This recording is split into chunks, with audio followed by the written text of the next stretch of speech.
Right, so we may have made a mistake in our first recording, because, well, OBS is OBS, and even if you remove something, it'll stay there. Unless you actually transition the scene, because I totally forgot about it. God damn, stop that.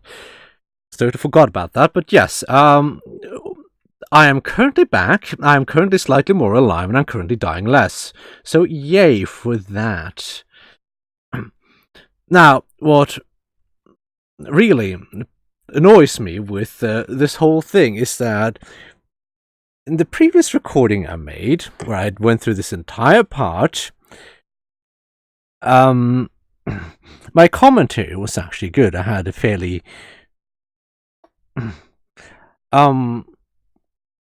thorough conversation with myself about the effects of music in games and how it's used and to what effect it's used and why it's used. I suppose I'll have to try to recreate it now, but the problem is with those kind of conversations with yourself is that when you try to recreate something, it becomes a lot more forced.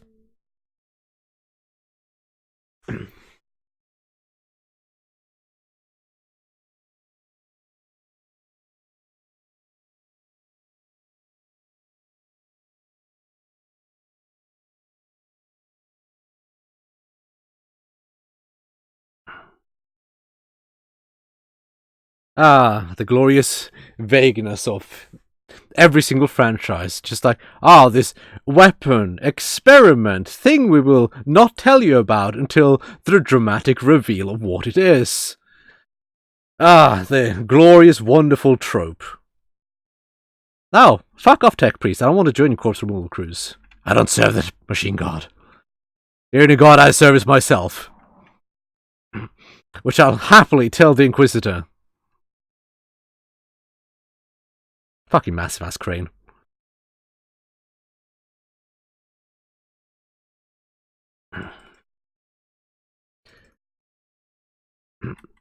Now, I suppose I should find something to talk about, so why not actually talk about the same thing? We'll just...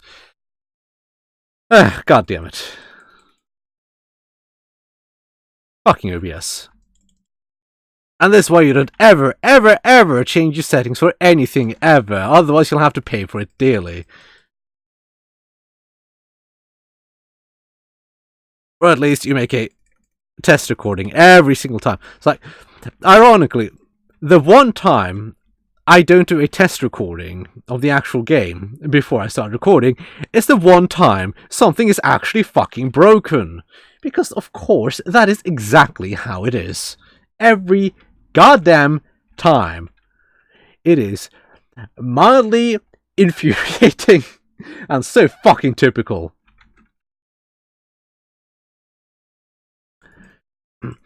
Yes, I've recently started playing Nier Automata, which is what got me onto the thought of music, how it's used and why it's used, and god damn it, that's a knob.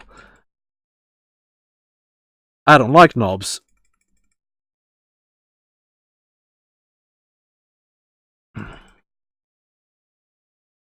Yes, the reason I started playing Nier Automata is because I was looking around for soundtracks to listen to. Because I like listening to game soundtracks, both from an analytical point of view and from an enjoyment point of view. Because a lot of game soundtracks are actually really good. Nier Automata's, I've heard, is very good. I wouldn't classify it personally as very good. It has some excellent ones in there, but on a whole, it is good. But not much more than just good. Oh, for the love of God. Game, why are you on 4 and not 3?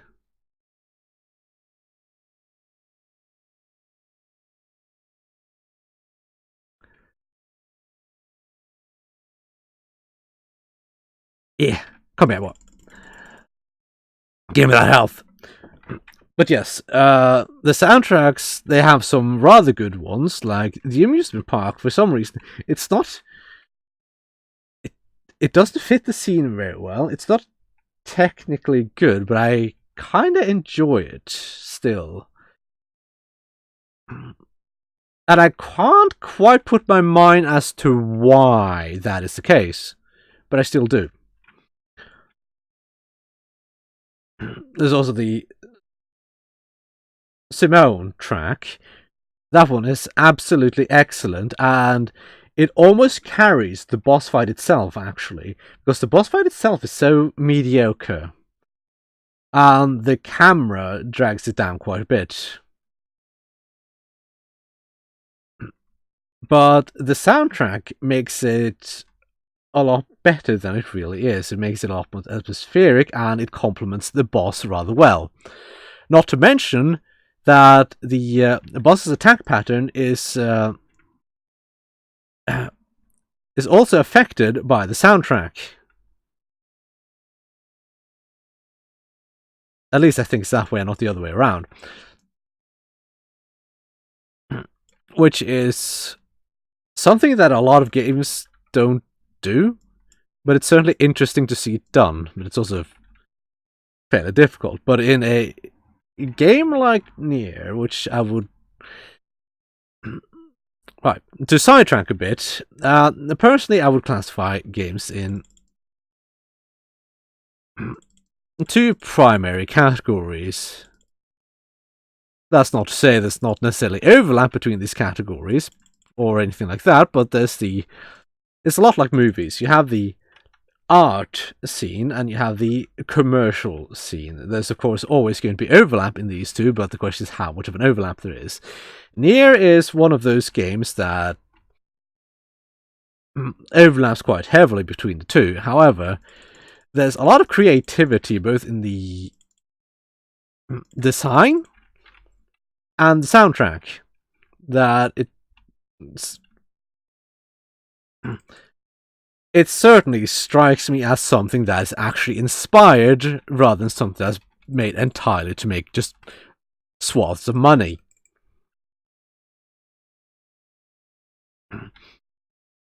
Because with Nier, it seems like Yoko Taro actually had a purpose and a vision when making the games.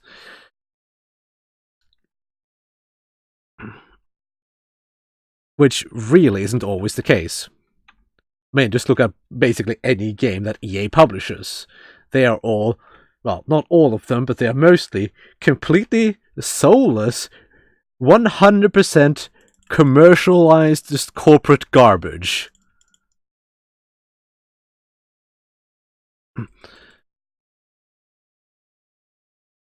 And when you have things with a lot more creativity behind them, things that have soul and purpose, other than just to make money, you start seeing a lot more interesting concepts, like the fact that Nier's music is very different from most other soundtracks. And that is a good thing, because I like different. There's a lot of vocals used in Nier's soundtracks, which is... it works and it doesn't work. Again, the soundtracks have a lot of highs and lows. And whether you use vocals, that doesn't really matter that much, because some of the best soundtracks have vocals and some of the worst soundtracks have vocals. It means that inherently vocals don't necessarily make a song, like a soundtrack, good or bad, even when used for a game. A lot of the soundtracks for Nier don't necessarily fit in with the scenes, but they still work because there's something about the game that doesn't... It's not really trying to take itself super seriously.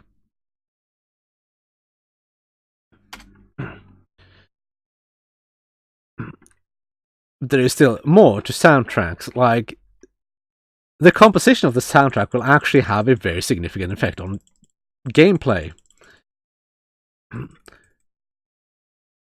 Not only just on how the gameplay feels, but also on how the player will play.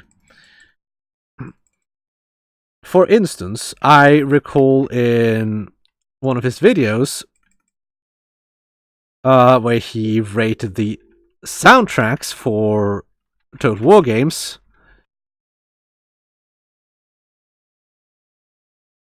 I recall that he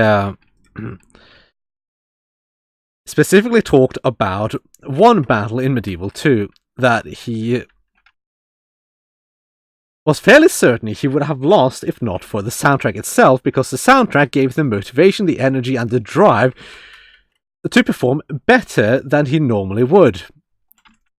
Because the soundtrack was simply so fitting to the situation and so grandiose. Which I would certainly say is the case for a lot of the soundtracks in Medieval 2, and some in Rome 1 as well.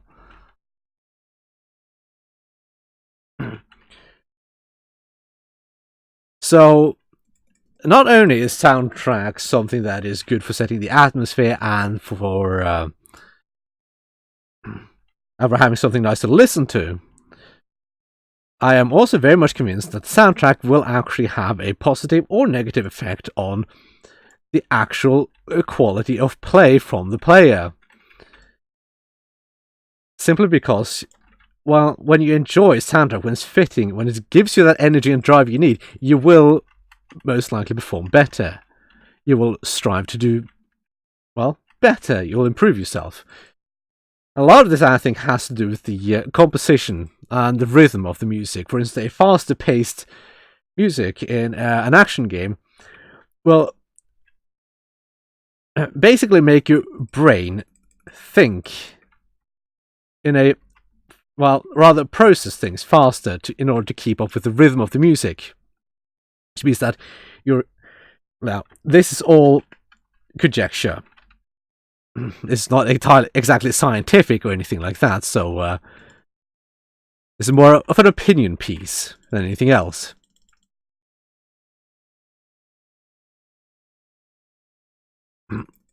But I do strongly believe that that is the case, and that if you have better music in a game, you have more faster music, you will, well, your brain will basically adjust itself accordingly. Now, if anyone actually have any scientific sources or anything like this, I'd be interested, certainly. Glorious Lasguns.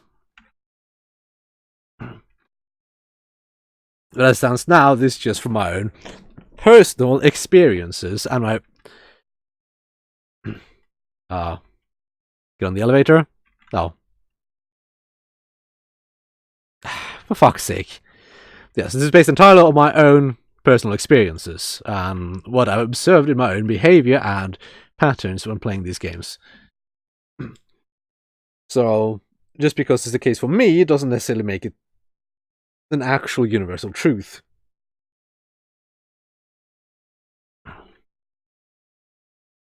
No, fuck you. Yes, music is absolutely very important when it comes to games. Far more than a lot of people realize, I think.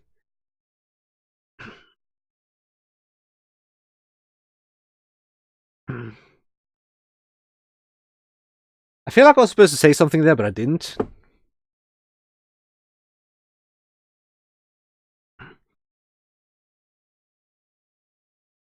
No, fuck you.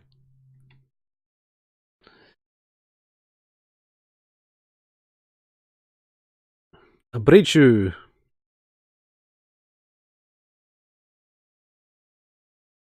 was just a handful of guardsmen in there. Yeah, the reason I started playing Nier Automata was simply because I just listened to the soundtrack on Google and YouTube. And I was like, this is interesting. I mean, I've heard good things about the game before. And it's been a game that I've been like, I should probably play it at some point, but then I listened to the soundtrack, it's like, this is different, interesting, I'm curious. I want to see. So, I did, and so far it's been a very Japanese game. It suffered from a lot of the usual Japanese problems with games, such as the weird the weird disdain and hatred for quality of life stuff. For instance, you don't even unlock the quick travel until long after you start needing it.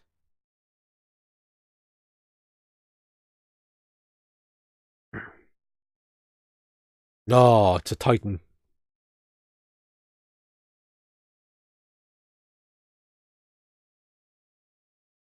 Andros, shut the fuck up. No one asks you for your opinion. Yes, it also suffers from a very Japanese problem, which is leveling. In Nier Automata, leveling serves absolutely no purpose whatsoever. All it does is increase your health, increases your damage. And maybe damage resistance? I'm not entirely certain about that one. But that is fucking stupid, because your levels don't do anything. There's no like gear levels, and there's no nothing. Your gear is just upgraded. Your skills are just bought, looted, or made. And your skill slots are just purchased right in the beginning, assuming you have enough money, which is really not that hard to get. Which means that after a few hours, you should probably have all the skill slots unlocked, at which point it's just filling it up with skills, which you'll just loot throughout the game, and then make more and improve. Now, none of this is determined by your fucking level, whatsoever. And that is where the problem with the leveling system comes in. Because the levels only increase your health and damage, basically. Which means that if you don't grind, you'll just be weaker. If you don't... Okay, here's a fucking great example. At level 24, I decided to go into the forest zone, which is a level-appropriate zone. I found a quote-unquote hidden quest, not particularly hidden, but somewhat out of the way. I do it. Okay, I'm level 24, the enemies are level 35. Fair enough, they're just a bit tougher.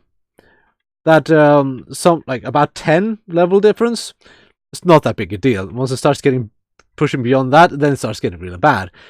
So I killed a bunch of level 35 dudes. A couple of level 40, I think. They're like, it's getting kind of spongy.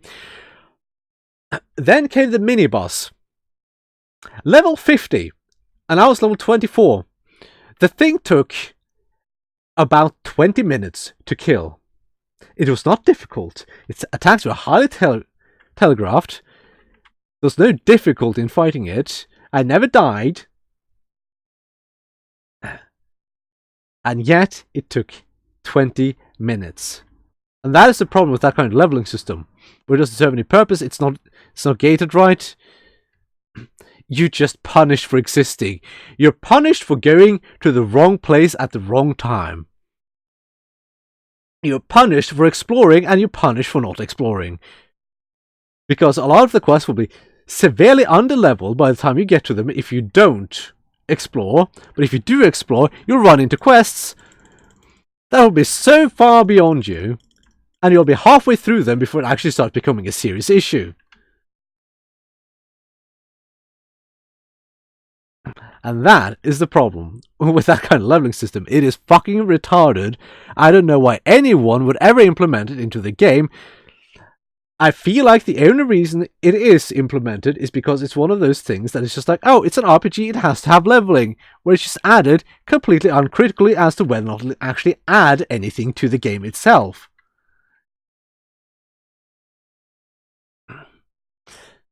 Which I fucking despise. Darksiders 2 had kind of the same thing, except it wasn't quite as bad because it didn't have those massive level gaps in level appropriate zones. It had them in a couple of cases, and they were fucking annoying. But on the other hand, they were so scarce that at times it was just it just kind of felt like an achievement whenever you did it. Witcher 3 also had the same problem. Except there you can at least see the level of the quest. So you can, at the beginning, know whether or not to actually do it. Rawr.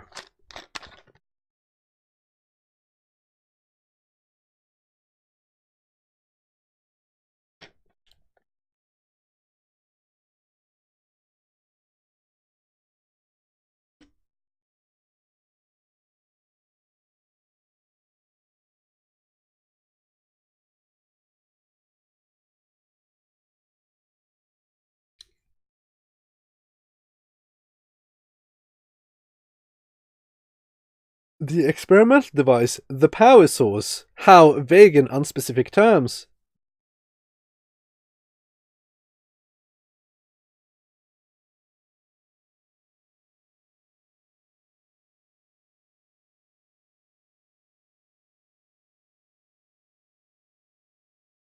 Oh no, not the planet.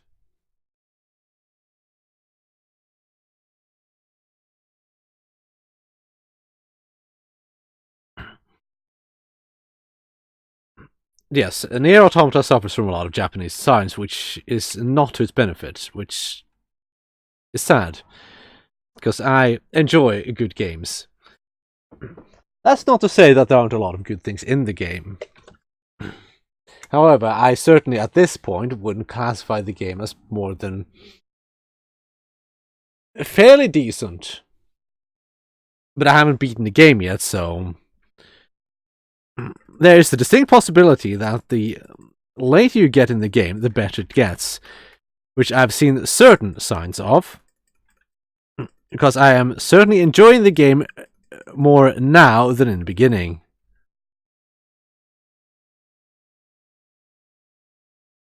Give me health!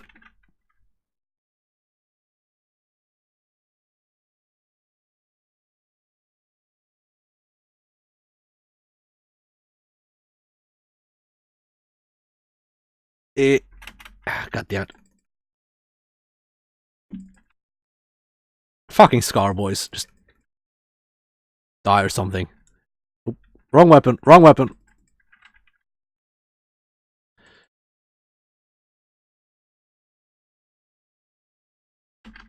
Gimme, gimme, gimme.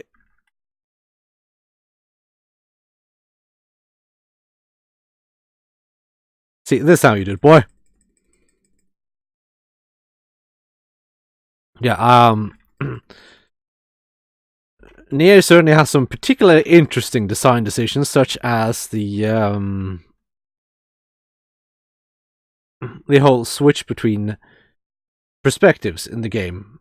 For instance, at one part you'll be playing in third-person hack slash mode, then you'll be turning it. Then it'll be running as a platformer. Then maybe at some point it'll become a shoot 'em up, a bullet hell. It's kind of weird, but it's interesting. A lot of the time, it does not work well, but in some cases, it actually works really well.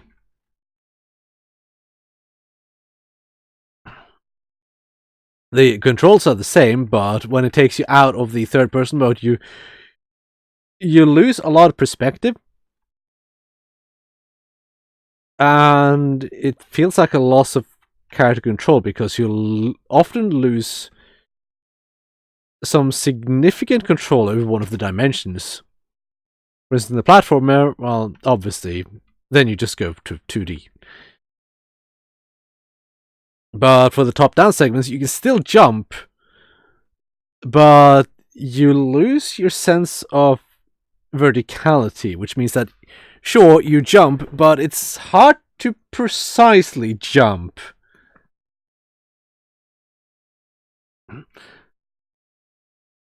Now, for instance, on the EMP Goliath boss, it actually works rather well.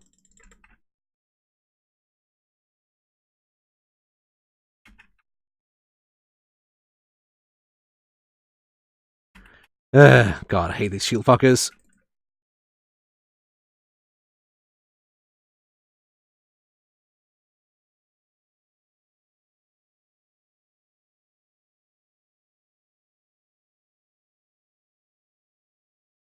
That generally takes care of them.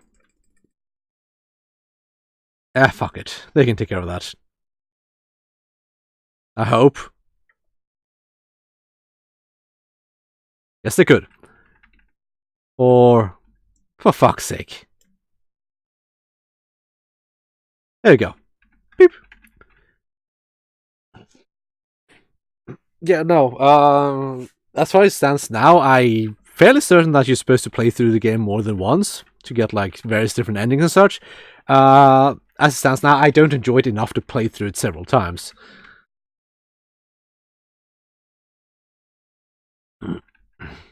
But that is, of course, subject to change, so yeah. We'll see later how I feel about the game later, because as it stands now, it's just a decent game with a lot of interesting concepts. It does things differently, which I like the soundtrack. But the gameplay loop is so mediocre that I just can't see myself playing it more than I'd have to.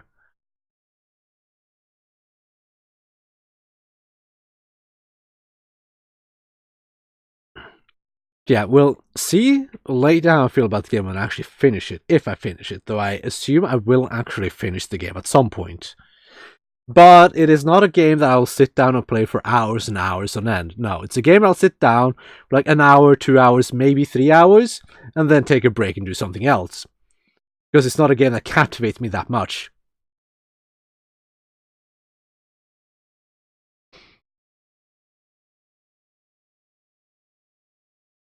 Which is, well, it's not exactly a particularly great endorsement.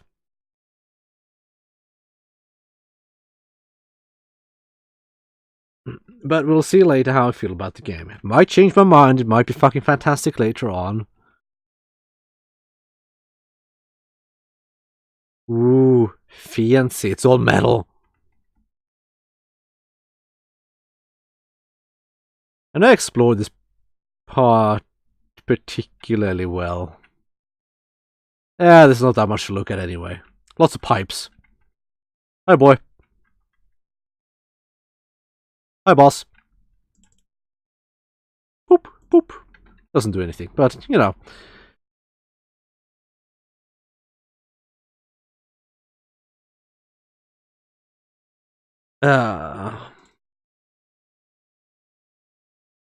Just another day and running the fuck away from knobs.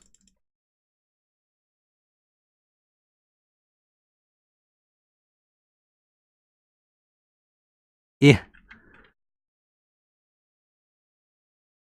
Okay. I really don't want to engage the knobs in melee, and I really don't want to use my T unless I absolutely have to. Because it's a really good oh shit button.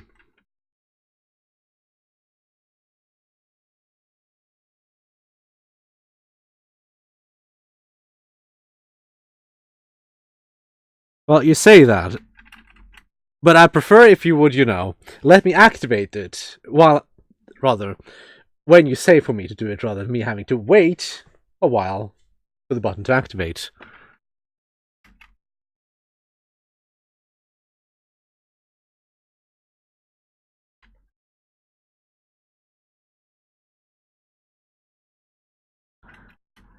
Whee! Whoop, whoop, whoop. This is absolutely safe.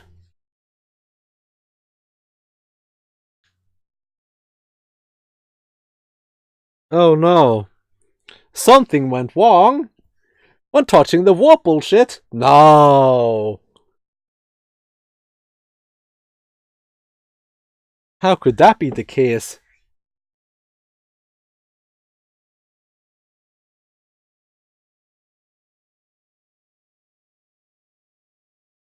And then the second it touches, it just stops glowing. And then makes a zappy bit when he puts it in the canister.